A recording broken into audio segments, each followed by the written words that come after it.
evening from Wales, wrestling fans. You're watching Wrestling Republic's daily broadcast, and I'm your host, Ben Allison. Today we've got a lot of things to talk about because we've got to answer your questions that you guys have submitted to us via the mailbox for Mailbag Monday. It is going to be a fun one. Plus, I have a little bit of a new setup here today as well. It's Christmas. I've got a new computer, so now hopefully we're not kind of any more of those tech issues. But what hopefully we will not have is any issues with the production in terms of my camera today, because right now it just feels very, very high up. But we're just gonna have to make do with that. But thankfully, we have a really, really great panel today to keep us going. And let's kick things off the show by I like to keep the panel on their toes a little bit by talking about our favorite Raw moment ever before we get on to our favorite moment of 2024. Firstly, joining me today, we have Shard. Shard, of course, Raw has been on the USA Network now for 30 years. It is about to leave. Tonight is the last episode. But just what is the first moment which comes to your head? Your favorite Raw moment? Oh man, I think my favorite Raw moment of all time will have to be the debut of Y2J. When you had The Rock cutting the promo, and then you finally get the payoff of the Y2K countdown, and then Jericho comes out. Just that moment alone as a kid, I remember being a big Jericho fan in WCW, and then seeing him come to WWE. That was definitely a special moment for me. So I got to go with that one. That is a phenomenal moment for sure.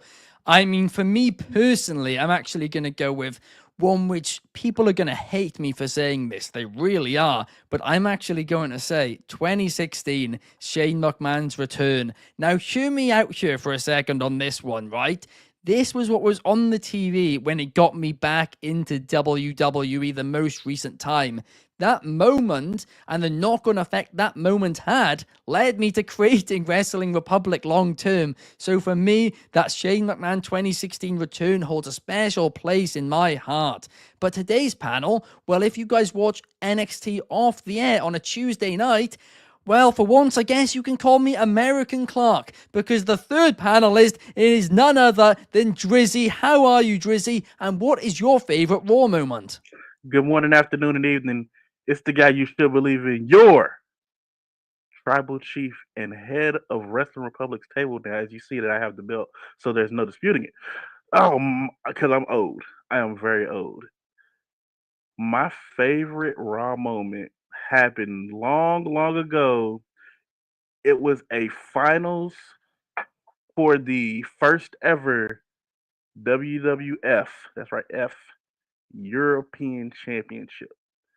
Shawn Michaels and the British Bulldog had one of my favorite matches of all time.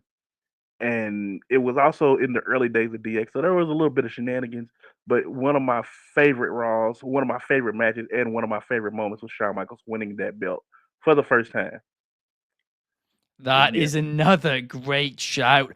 I mean, there have just been so many phenomenal moments throughout the history of Raw, and it is crazy to me. Despite the fact I don't even live in the US, so I don't even watch it on the USA Network, that Raw is leaving USA. It kind of has felt like for so many years that Raw and USA are just tied at the hip a little bit.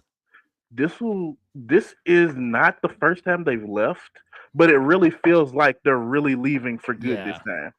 It's weird. Exactly. So we all remember the time when it wasn't TNN at that time. It wasn't Spike TV at that point in time. It was TNN. Yeah. And I forget what that was called, what it was originally for at that point in time. But yeah, me showing my age. I was there too. I feel you on that. No, it is true. I put in the post today, TNN, and everyone was like, you're forgetting about Spike TV. Even I know that TNN ended up becoming Spike TV. Yeah, that comment section was trying to just correct me on it all. But we do have a few comments out of the gates here. We have Bobby Petito saying that he watched Progress Wrestling's unboxing show yesterday. I haven't been able to check it out yet. I'm waiting for it to be available on demand, but I've heard so many great things about it. And of course, we have a new Progress Women's Champion, former guest of Sunday Night Spotlight, Nina Samuels. Congratulations to her. Well-deserved. I Rio's know, Dryzzy. historic reign has I ended. know. Y'all know that makes me sad. I'm not gonna lie, that is kind of sad. Rio definitely deserves a If lot of praise for the work she put in this I year. know Ben hasn't seen it yet, but the shenanigans. Oh my God, the shenanigans. If it I would have been have a straight heard. up, if it was a straight up, I wouldn't have a problem with it. But Nina, We know what Nina's like, though. We know what Nina's like, but she will have to continue Can, looking can, over her shoulder for can, Kanji. can I say this? We got to give Bobby a new name. It's Bobby Knows Ball Petito. Absolutely, he does know ball. We have Rosario in the chat as well. Shout out to you. He's saying Chris Jericho's debut was legendary, and his favorite moment of Raw in 2024 was the heel turn of the New Day. I've got to agree with that. No doubt about it. We have Benny Boy is him in the chat. We have 26 WWE in the chat as well. Shout out to all of you. I hope you're all having a great day. British Clark, oh gosh, MDB 999 is here. Hello MD. I Hope you're having love a you, great day. Solo. Oh gosh, but Bobby Petito is giving Rio her flowers. Absolutely. She deserves it. My yes. women's wrestler of 2020. I'm not actually allowed to say that. But we'll have to wait for the awards. I'm not. It was I Ben can't that break my did it. own It was rules here, Ben can who I? did But it. It wasn't me for once. Yes. oh gosh, right. DCX Warlord saying his favorite moment of Raw was Dean Ambrose turning on Seth Rollins the same night. Of course, Roman made his announcement. I mean, that was, that heel heat was just unbelievable. I was fuming. And obviously, I knew it was fake, but I was just fuming at the fact that Ambrose would, turn on his friend like that.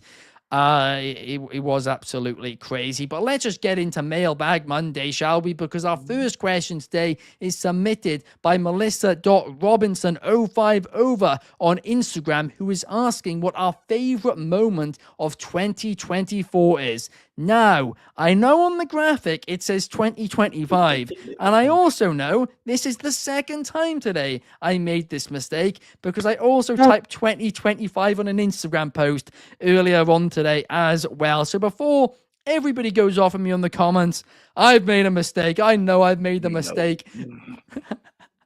But let's get straight into it. Chad, what is your favorite moment of 2025?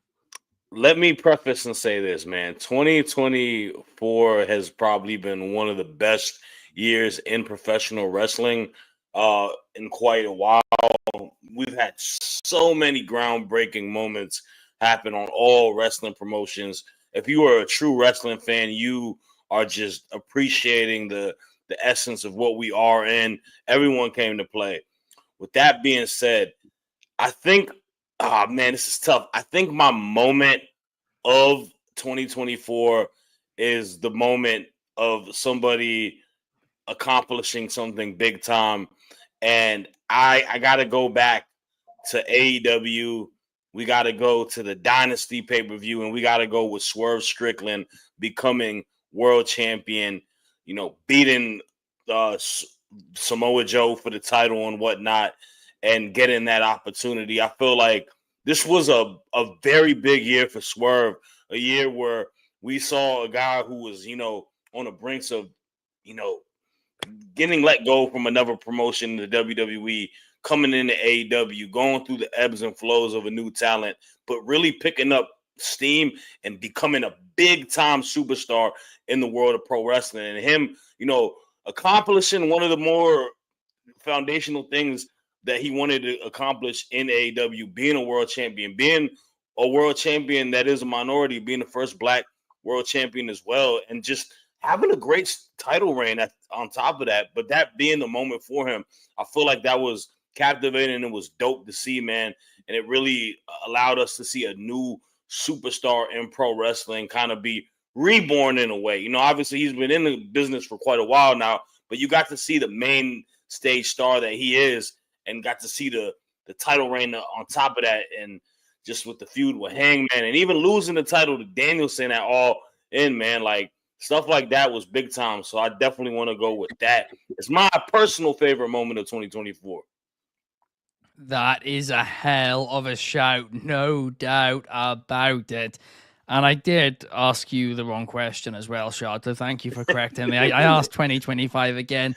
What is maybe I am seeing into the future, like MTB 9999 is saying. I might just have to admit that at this point.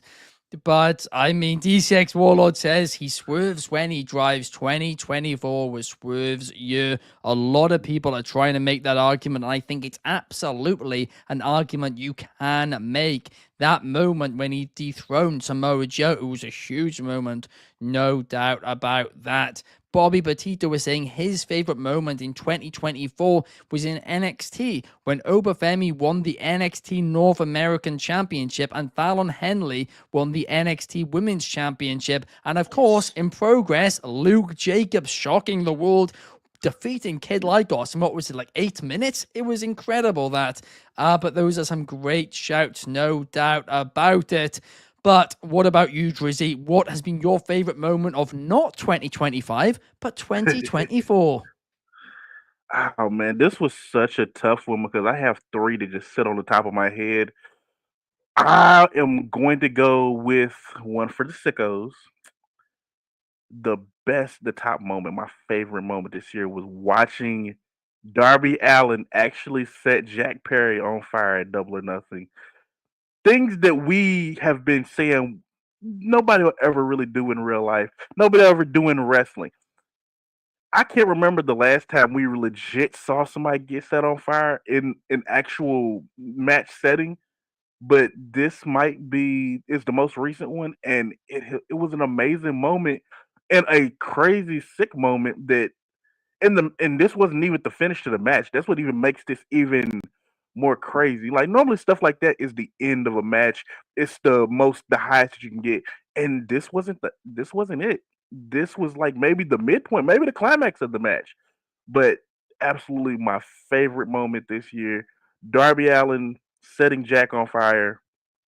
Yes.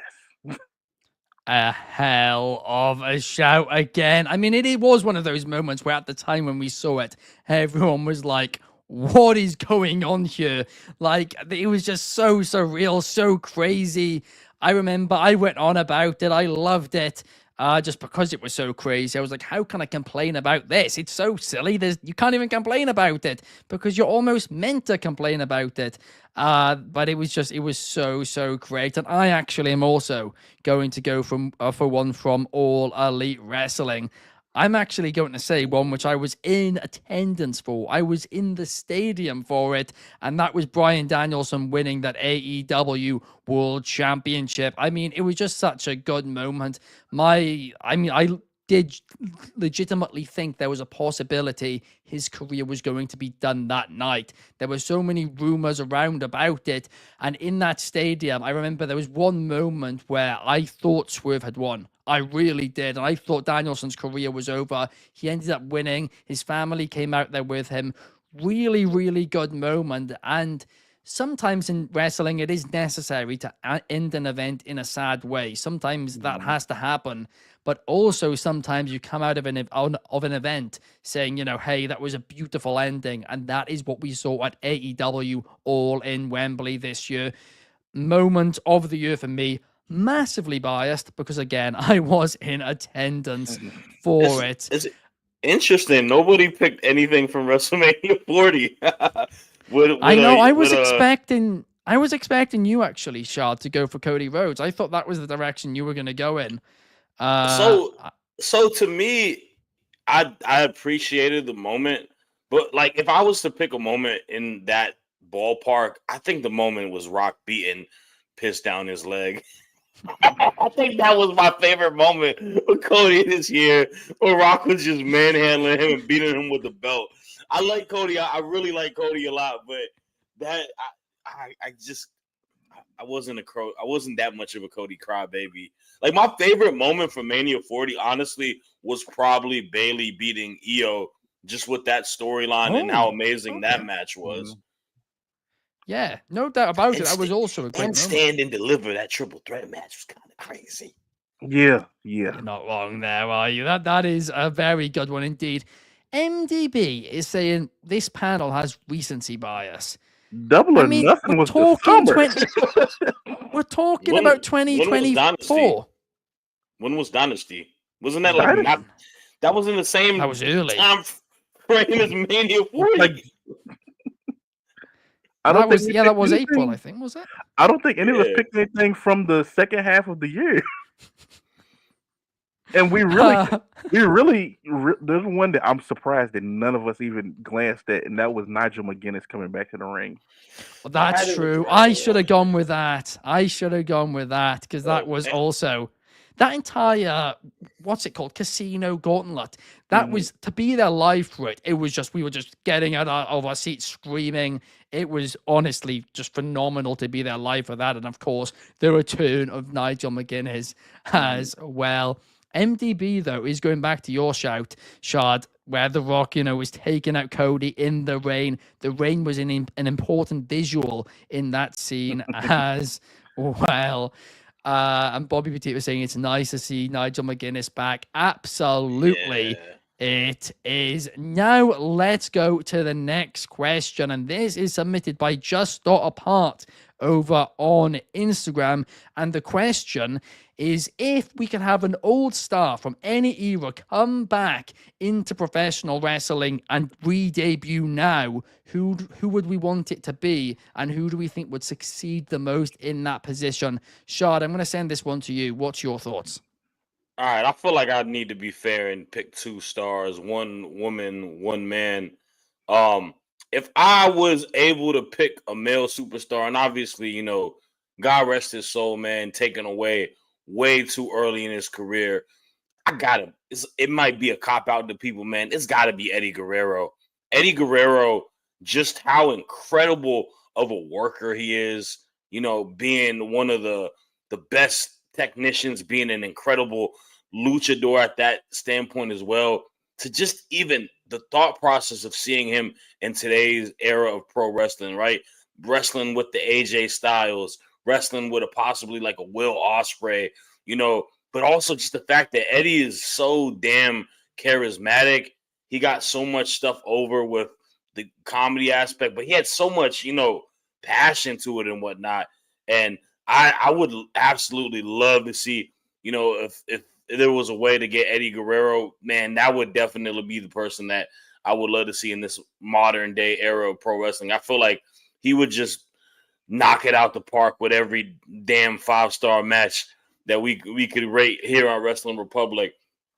For the women's side, I feel like a person that was kind of put into the wrong era of wrestling just because it was more diva centric and whatnot, and you had all the matches that we probably wouldn't be able to have nowadays. But someone like Victoria, to me, I feel like would be really good in this modern day era of women's wrestling. She had such a great move set. She had a lot of character and a very good look to her as well. Where I think if you put her in today's like era in the WWE, especially with the Rhea Ripleys, with the Charlotte Flairs, Becky Lynch, Bayley, Bianca, like she would really be a good proponent and be great there. Like you saw the great work that she did after leaving WWE, in TNA. Like I think that could have just been a phenomenal thing, just how much women's wrestling has evolved and whatnot. So for men, I got to go with Eddie G, and for women, I got to go with Victoria. Two very good shouts indeed. And we've got in the comments D6 Warlord saying Ashley Massaro and Owen Hart. Those are two fantastic shouts as well. They absolutely are. Bobby Petito is saying for men's Rob Van Dam and for women's Mickey James. Fair enough. Yeah, I mean, both of those would work. Still kind of active. They still kind of wrestle a little bit. So yeah. The other one, the one which I'd go for, right, is in the men's division.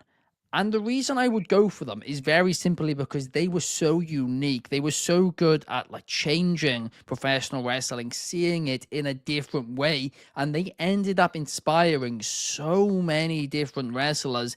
and their effects are still felt on the business today. But if they were in wrestling today, with social media, all of that, and the way this current wrestling landscape is, I think that they would be genuinely a megastar, even compared to what they were like in their own age. I genuinely think Hollywood would just take them away within a few years. And that person I'm talking about is, of course, Adrian Street. Now, again, maybe a little bit biased because they are Welsh, but honestly, if Adrian Street was a wrestler today, in this era, I can't even comprehend what they would do. It would be absolutely fascinating. Rosario is right, though. There are so many talents. There absolutely are. Gail Kim, Another too. one who's taken away from us too early, man. Chris Canyon, bro. Chris Oh, Canyon, yeah. and he Oh, would have yes. been damn That near is perfect for this era. Yeah. that is a name who has revolutionized this industry with so many moves. Like so many of the moves that we see nowadays, he was doing back in WCW. It's nobody remembers because it was in the forbidden days, the 2000 days that everybody likes to make sound so horrible. Yeah. And No, it honestly, is true. and honestly, WCW 2000 had some of the best in-ring workers. It's just that it was Yeah, overshadowed by a lot of the main event scene. yeah, I Yeah, you're agree not wrong 100%. there at all. There are a lot of positives that a lot of people, don't think about. David Martin, he loves the 2000 days. Absolutely. There are David so Maj, many I great haven't moments seen to you in find. the comments in a while, man. Welcome back, dude. So everybody Hope you popping are up. doing well. Yeah. But Oh my now, God, hold up. This one, the oh, MVP. That's the Elix one. That's the Skipper. one. That's That the is the one. one. Elix I'm going to be Skipper. honest. I don't know who that is. The Oh my guy, god. the infamous Have you ever spot, seen on the TNA where ultimate. they showed a guy tightrope walking on top of the cage? Yeah, yeah. That's him. Him. What happened to him? He was He just, he was you know, young at the wrong time. He yeah. was in Wow. WCW toward the end days. He went to TNA, and he was older by then. So by the time WWE had took over everything, he had his time was kind of up in the ring. Yo, he was nice, man. One of the best in ring Monty talents. Monty Brown is also a really good shout too. But my Yes. fault. Sorry, that comment just Absolutely. had me. That was a nice pull. I No, gotta salute the Yeah. MVP. absolutely. There are so many great names. Logan Paul's current now. He's unretired. But now let's move on. Before we move on, actually, I want to talk to you guys about something we touched upon earlier on, but I want to go into it in a bit more detail now, and that is, of course, Demand Progress Plus. Now, in case you guys don't know, I am a huge fan of Progress Wrestling. In fact, all of us on the panel here today are, and pretty much everyone at Wrestling Republic is as well. And they have a streaming platform called Demand Progress Plus. But their streaming platform does not only have Progress Wrestling on it, it also has some of Defy Wrestling, some of TNT Extreme Wrestling, and tons of other wrestling promotions on as well. As of tomorrow, the WWE Network internationally is gone. It is done, which means you'll have an extra $9.99 a month in your pocket. And if you want to spend it on wrestling, genuinely the best place to spend it is Demand Progress Plus. And if you use code WatchProgress1, you get 50% off your first month on the platform, the home of Progress, Defy, and more. And once again, shout out to Nina Samuels, the new Progress Women's Champion and former guest of Sunday Night Spotlight here at Wrestling Republic. Now let's move on to the next topic, shall we? Because this next topic is sent in by Matt Cugini, who is asking, should Dirty Dom go after Logan Paul as the new deadbeat dad? Because, of course, recently, Logan Paul has given birth. Now, out of the gates, I'll say this on this subject, right? I do not want to see them feud, and I'll tell you why. Because I want to see them in a tag team together. I genuinely think Dirty Dom and Logan Paul in a tag team together would be absolute gold. They would annoy me. I can't even describe how much they would annoy me, but at the end of the day, they would be heels. That's the reaction that they want to get. So that is what I really do hope happens. A tag team of Dirty Dom Mysterio and Logan Paul. They were gold together on the Imported podcast. Now I want to see them in a team. But Dryzzy, what about you? Do you want to see them feud, or would you prefer to see them in a tag team together? This is the only, and when I mean only, it is the one and only thing that possibly could make Dominic Mysterio turn face. Maybe Logan Paul might be the only person that is more hated than Dom. Like, I don't. It's a tough one. It's a tough one. If we're going to turn Dom face, let the feud happen. I'm sorry, my daughter is wants me. Yes, baby. Oh, it's all good. It is all good. Yeah, I do agree with you there, Dryzzy. No doubt about it. Aw. Imagine if that is how we get to a face Dirty Dom Mysterio, a clean Dom Mysterio, perhaps. Global warming couldn't handle that much heat. That is a wild combination, though. Ben's trying to burn the world down. You want Dominic Mysterio and Logan Paul on the same team? Yep. I really think the entire world, there would be an earthquake caused by all the boos from everybody going boo. Like that is a wild one, Ben. I don't know what you're thinking about that. But I no, want to see the world burn. You really do. But that is a great way to get. If we can, I don't know if we're ever going to be able to turn Dominic Mysterio face, but that is probably the secret formula to making it happen. Dominic and Logan Paul have to go, and Rey Mysterio is going to have to give his blessing in on it too, because that is going to be a tall feat. Because Dominic Mysterio this year became the first and only wrestler to turn heel while already being heel. Do you know that is physically impossible? Yeah. And he defied physics on that one. But that is a crazy moment. Logan Paul and Dominic Mysterio together? Ooh. They'd be the greatest tag team ever, just for the heel heat that they would generate. People would be fuming. I feel like we would go back to the times where they would literally have to be carried out by security because everybody would just be so upset by seeing both of them together. That would be a cheat code to get like any babyface over, like any babyface tag team. That is true. Yes, it's got it. Like, but I don't even think Dominic was. You know what? As much as I like to say Dominic Mysterio is hated, we seen something last week on Raw, and I feel like he'll get cheered one day. He will be a face, and he will be cheered one day.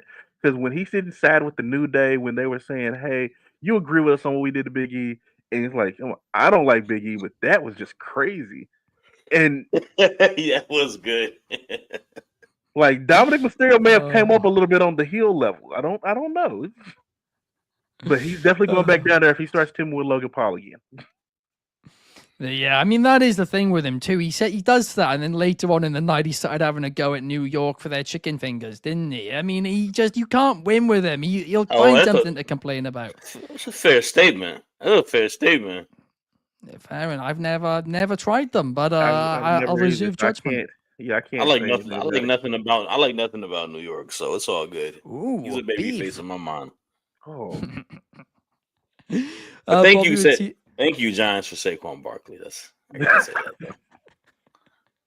Bobby Petito saying Dominic Mysterio and Logan Paul would be an interesting tag team. David Marge is booing Logan Paul. He's actively booing now. He's getting boos and like, dang man, he getting boos on a podcast. Boos from the idea of it happening. See.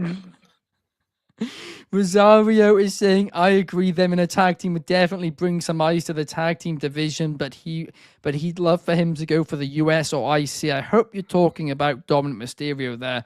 Please do not give us another singles title reign for Logan Paul.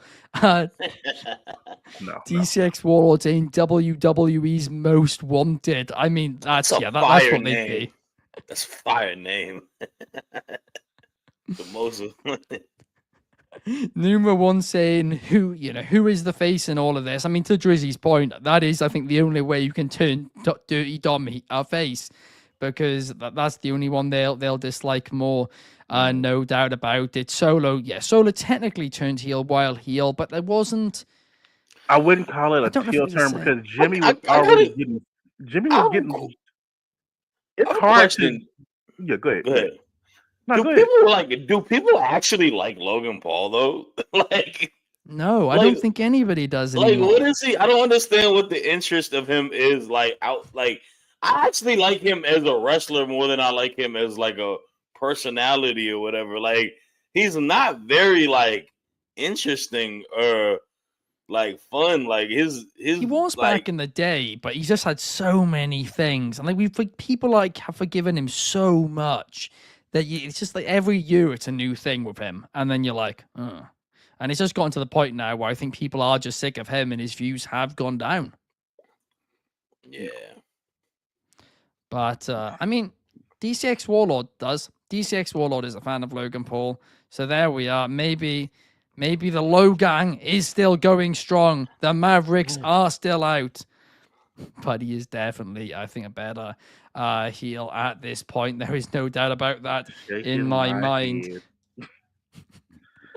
But now let's go on to talk about tonight's Monday Night Raw, because it is going to be an important episode, because like we said earlier on, it is the last episode on the USA Network before the show heads to Netflix last week. We had a few comments about this earlier today about confusing surrounding the TV deal. This is the last week it's on USA. It is not going to be on USA and Netflix. It is going to be just on Netflix. That will be the only way to watch it pretty much worldwide as of next week. There are a few countries, including India, where there are TV deals still running, and Germany, I think it is, until later in the year. But let's talk about tonight's episode of Monday Night Raw, because CM Punk and Seth Rollins will be under the same roof, and they could blow the roof off. There's no doubt about that. Chad Gable will be taking on his former student, Otis. Damian Priest, Ivar, and Eric will team up for the first time ever to take on Finn Balor, Dominic Mysterio, and JD McDonough. And then, what I am really interested in, and what I'm going to ask both of you guys about in just a second, is the Women's Intercontinental Championship Tournament semi-finals. Because on one side, we have Dakota Kai versus Zoe Stark, and on the other side, we have Io Sky versus Lyra Valkyria. Now, this is really interesting. There are a lot of different people predicting a lot of different things to do with this. Drizzy, I'm going to go to you first. Firstly, what are you most excited for on tonight's episode of Raw? And secondly, what do you think the final of this tournament is going to be? The thing I'm most excited for is the finals is to see who's going to be in the finals of that tournament. You have actually two very good matches. I know last week I've seen the discourse people talking about the whole Zoe Stark match, which Natalia is like a boring match. I don't think it was a boring match. Those are really good in-ring workers, and I really liked the way that match went down. I really thought it was going to be a sneaky match of the year, like an undercover hidden match of the year type thing, because they were really doing some good stuff in the ring. And I really want to see a final where Lyra Valkyrie is in the final. I don't think you can go either way. You can go bad having Lyra in the ring with Zoe or with Dakota. If I have to pick, I'm probably gonna go Zoe and Lyra. I really feel like that is going to be a such a technical match, such a exciting match. All like just so much that really these are two workers that I really feel like did not get enough shine. And when you think of a mid card title, you think of these guys. You think of three of these people. Io is a world champion through and through. I know she's only in this because Kyrie isn't in it, but Dakota, Zoe, Lyra. These are the names that you think of when you think of a women's intercontinental or U.S. title.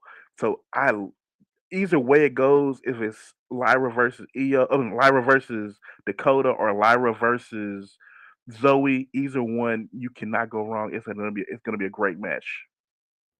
Absolutely, yeah. Regardless of the result, it is going.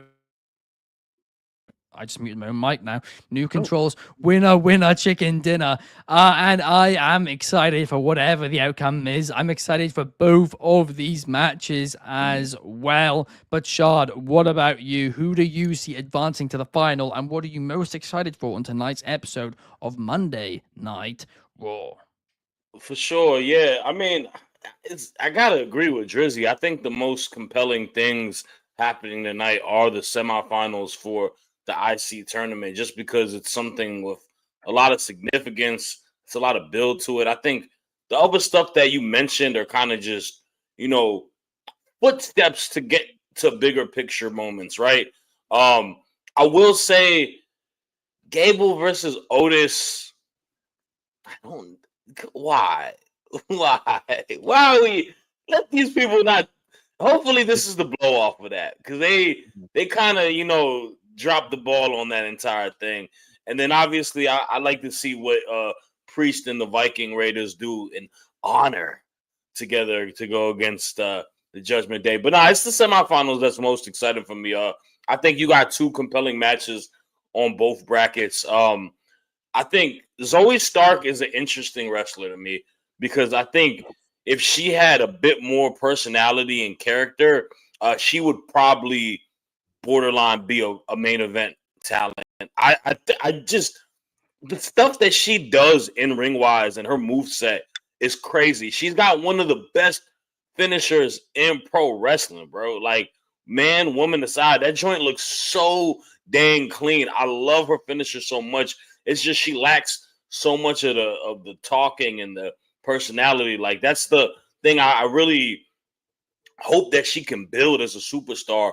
But with her and Dakota Kai, I got Dakota Kai winning. I feel like Dakota Kai is someone that sees in the moment. It looks like this moment means a lot to her and whatnot.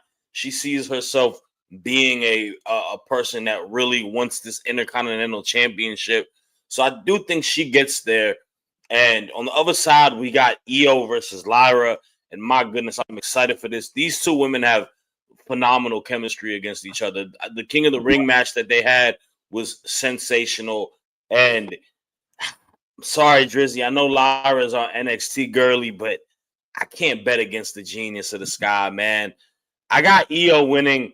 I think we're gonna get a damage control finals. I think this is the story at hand, that the two girls that are in damage control will face off. The top of the food chain one, and Io, the star, the face of the franchise, versus the up and comer, the one who could very well be the brains of the group for a lot of what the storyline we saw last, going into Bailey and whatnot. And I think they are going to face off, and who wins that, we'll have to wait and see. But I think that makes a telling story. So I got Io versus Dakota going into the finals. mm. That is what I really hope does happen, Shard. If that happens, I will be delighted. That is what I've kind of wanted from the start, because I wanted it to be Dakota and Kyrie, of course. Kyrie's out of the tournament now. Io's in. Unfortunately, I'm just going to say it. I don't think it's happening.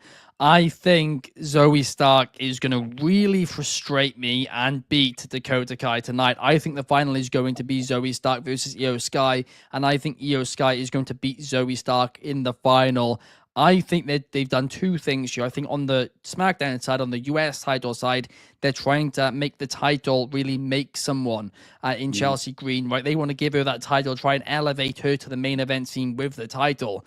But in the case of Io, I think then on the Raw side, in the case of the Intercontinental Championship, I think they want the title. I think they want somebody to make the title, and they're just doing it vice versa. And they're going to choose an established star, a former world champion in Io Sky. I think that is probably the most logical thing to do. But I think want that's it the to be right. Dakota. No, I think it's the right thing to do, is to give it to Io. I think she is well deserving of it. I think it's another accolade that is deserving for her. And like you said, I think I had to take a couple weeks ago, right? Oh, Right. Remember, it was on the IG about I said Dakota Kai shouldn't be the champ, and a lot of people were mad at yeah. me. A lot of Dakota A lot. Kai, We're still getting comments, by the way. We got a YouTube comment about it like today.